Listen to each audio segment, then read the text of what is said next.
சக்திகளை ஒன்றிணைக்க வேணும்னு ஓபிஎஸ் பேசியிருக்காரு சார். அவர் எப்ப வேணும் பேசிட்டே தான் இருக்கிறாரு. அதெல்லாம் சாத்தியமே கிடையாது. பிரிந்ததுதான்.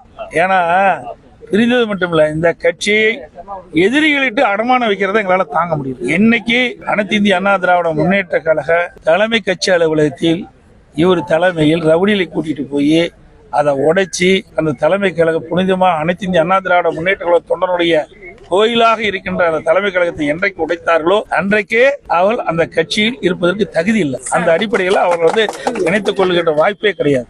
அனைத்து இந்திய அண்ணா முன்னேற்ற கழகத்தினுடைய கட்சியினுடைய அலுவலகத்தை அவர்கள் தவறான ஒரு பொதுக்குழுவை கூட்டியிருந்தார்கள். நாங்கள் தலைமை கழகத்தில் போய் உட்கார்ந்து வரலாம் என்று கிளம்பி வந்தோம். எங்களை வழிமறித்து தலைமை கழகத்திற்கும் இந்தியன் பேங்க்கும் 1 கிலோமீட்டர் தூரம் இருக்கிறது.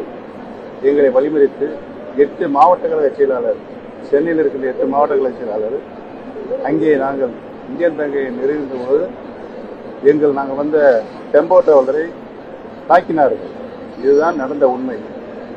எங்களை தாக்கும் பொழுது அவர்களாகவே அங்கே தலைமை கழகத்திற்கு வந்து ஆட்களை அடியாட்களை வைத்து உடைத்துவிட்டு எங்கள் மீது பழி போடுகிறார்கள். இது அனைத்தும் காவல்துறையுடைய பதிவில் இருக்கு. கட்சியில் இல்ல, நான் இணையன்னு சொல்ல, பிரிந்து இடத்திலிருந்து அனைத்து இந்திய அண்ணா முன்னேற்ற கழகத்தினுடைய சக்திகள் இணைய வேண்டும். இணைந்தால்தான் வெற்றி பெற முடியும் என்ற சூழ்நிலை உருவாகும். அதைத்தான் நான் திரும்ப திரும்ப சொல்லிக் கொண்டிருக்கிறேன். அவருக்கு அனைத்து இந்திய அண்ணா முன்னேற்ற கழகம் வெற்றி பெறக்கூடிய வாய்ப்புகள் எந்த காலத்திலும் இருக்கக்கூடாது என்று தன்னுடைய நடவடிக்கையை தொடர்ந்து செய்து கொண்டிருக்கிறார்.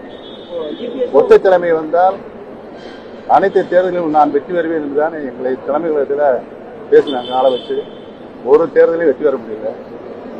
அவராகவே பொதுச் செயலாளர் விலகிக் கொள்வதுதான் அவருக்கு மரியாதையாக இருக்கும். இல்லை என்றால் அவர் அவமரியாதை சந்திப்பார்.